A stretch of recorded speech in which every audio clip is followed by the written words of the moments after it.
토트넘에서 챔피언십 퀸즈파크 레인저스로 임대를 떠난 양민혁이 손흥민과 이강인에게 고마움을 표시해 관심을 모았습니다.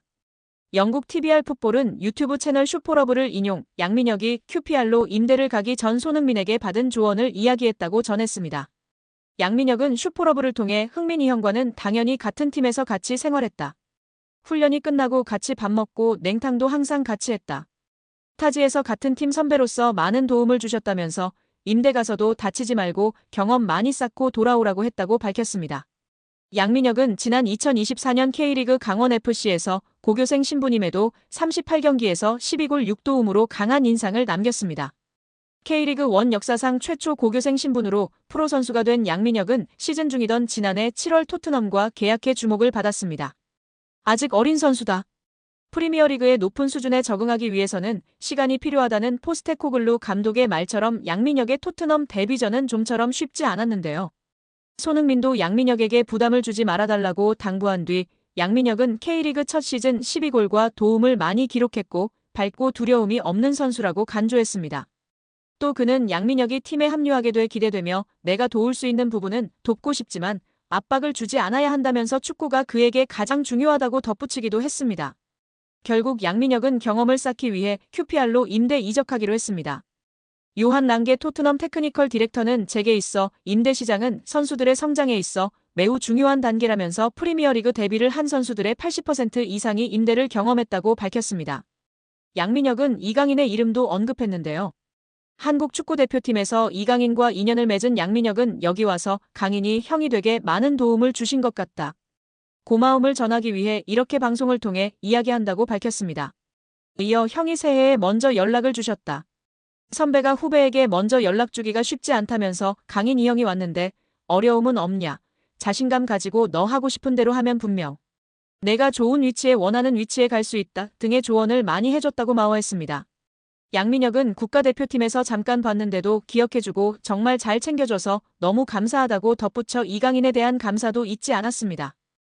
여기에 11일 스포츠 매체 스포츠바이블은 토트넘의 주장 손흥민은 아버지로부터 물려받은 엄격한 결혼 규칙을 가지고 있다고 보도하며 화제가 되고 있습니다.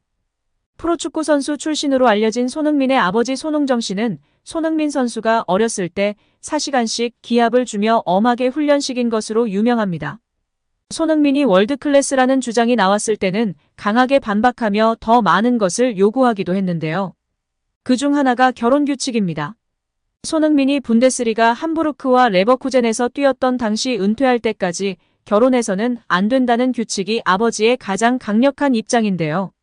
손흥민은 자신의 직업이 최우선이 되어야 한다고 느끼기 때문에 아버지의 입장에 동의하고 있다고 합니다. 과거 가디언과 인터뷰에서도 아버지도 이렇게 말씀하시고 저도 동의합니다라고 했습니다.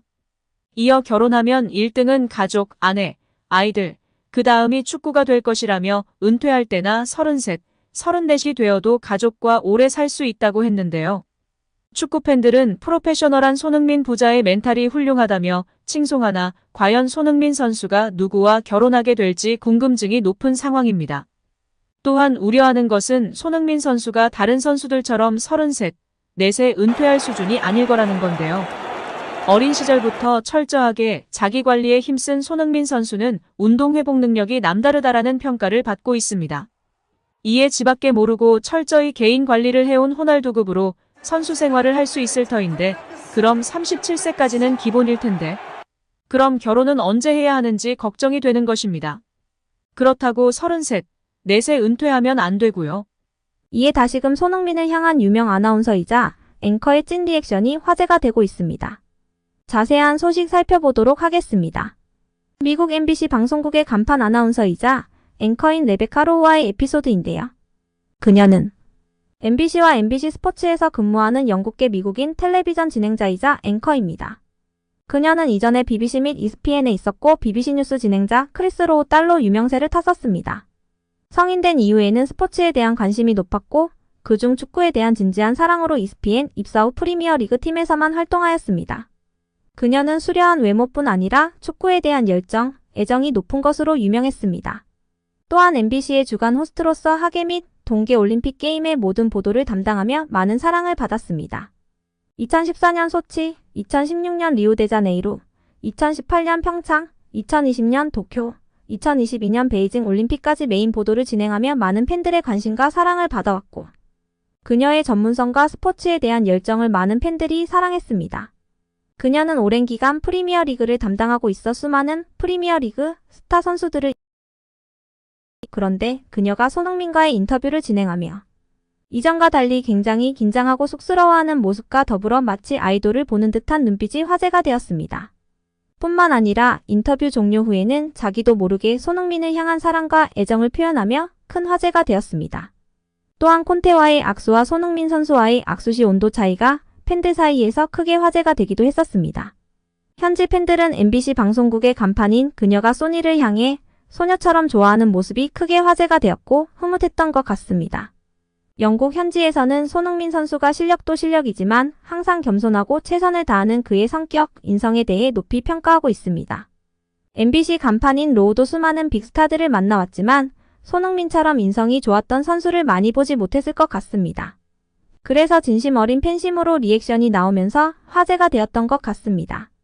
한편 손흥민을 향한 애정은 레베카 로우뿐 아니라 많은 여자 축구 선수도 표현했었는데요. 대표적으로 베타니 발서, 알리샤 레만, 로렌 피켓 등이 있습니다. 손흥민이 힘든 시기를 보낼 때 SNS에 글을 게시했는데 좋아요와 댓글이 150만 개나 달리며 위로와 격려를 받았습니다. 여기에 한 댓글이 큰 관심을 받았는데요. 바로 미국 여자 축구 선수 베타니 발서의 댓글이었습니다. 발서는 메리 미라는 댓글을 달며 크게 화제가 되었습니다. 미국의 촉망받는 여자 축구 선수가 공개적인 댓글로 청혼을 하여 많은 팬들과 관심과 이목을 받았었죠. 후에 발서는 남자 축구 선수 중 가장 닮고 싶은 선수로 손흥민을 꼽기도 했습니다. 두 번째로는 알리샤 레만이 있는데요. 레만은 남자 축구 선수 못지않은 팔로워 수가 증명하듯이 엄청난 인기를 자랑하는 여자 축구 선수입니다. 화려한 축구 실력과 더불어 수려한 외모로 많은 남성 팬들을 보유하고 있는 그녀가 손흥민은 빠르고 기술이 좋고 에너지가 넘치는 축구 선수라고 생각하고 가장 좋아하는 축구 선수 중 한 명이라고 평가했습니다. 그녀가 유일하게 먼저 팔로우한 남자 축구 선수가 손흥민이라 크게 관심을 받으며 화제가 되었습니다. 마지막으로는 로렌 피켓인데요. 앳된 외모의 그녀는 토트넘 여자 축구단에 입단하며 빠르고 기술이 좋은 선수라 손흥민과 닮았다는 평가를 받았고 실제 인터뷰에서 가장 존경하고 좋아하는 선수로 해리 케인과 손흥민을 꼽았습니다. 이처럼 수많은 슈퍼스타들이 손흥민 선수를 향한 애정을 드러내곤 했는데요. 과연 손흥민의 배우자는 누가 될까요?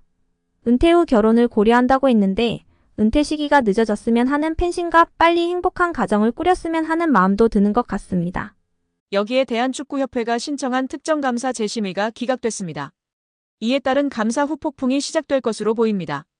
문화체육관광부는 2025년 1월 2일 대한축구협회가 신청한 특정감사 재심의에 대해 기각을 결정해 통지했다라고 밝혔습니다. 앞서 문체부는 27건의 위법 및 부당사항들에 대해 축구협회에 징계, 시정, 주의제도 개선 등을 요구했으며 합리적인 개선 방안을 마련하도록 통보했습니다. 축구협회는 이에 대해 재심의를 신청했고 문체부는 감사심의위원회를 개최해 7개 안건에 대한 심의 후 최종적으로 모두 기각했습니다. 재심의가 받아들여지지 않으며 축구협회는 한 개월 내 징계에 대한 징계 의결 뒤 결과를 통보해야 하며 제도 개선이나 시정 조치에 대해서는 2개월 내에 문체부에 알려야 하는 상황입니다. 문체부는 최종 감사 결과 발표 당시 감독 선임 과정, 징계 축구인 기습 사면 및 철회, 천안축구종합센터 건립보조금 허위 신청 등에 대한 책임으로 자격정지 이상 중징계를 요구했습니다. 더불어 문체부는 김정배 부회장, 이임생 기술총괄이사 등에게는 홍명보 현 국가대표팀 감독 선임 과정에 책임을 물어 자격정지 이상의 중징계를 요구했습니다. 이어 홍명보 감독에 대해서는 전력강화위원회를 통한 재선임을 통보, 계약 유지 혹은 해지 여부 등에 대해서는 협회의 자율에 맡겼습니다. 문체부 관계자는 이번 축구협회의 재심의 신청 기각에 대해 해당 내용을 다시 살펴본 결과 문제가 없다고 판단했다. 중징계 정몽규 회장, 김정배 부회장, 이임생 이사의 자격정지 이상의 징계와 관련해서 축구협회가 한 달 내로 통보해야 한다. 이후 문체부는 이행 여부를 들여다볼 것이다. 이행감사 또한 이뤄진다라고 전했습니다. 축구협회의 감사 후 폭풍이 이어질 것이라고 알렸는데요. 문체부 관계자는 축구협회의 대한민국 천안축구종합센터 건립 관련 차입금, 실행과 보조금 집행과 관련해 국고보조금 부정수급이 있었다. 보조금 환수 절차를 밟을 예정이다. 보조금 56억 원 전체가 환수 대상인지 여부 또한 따져 물을 예정이라고 말했습니다.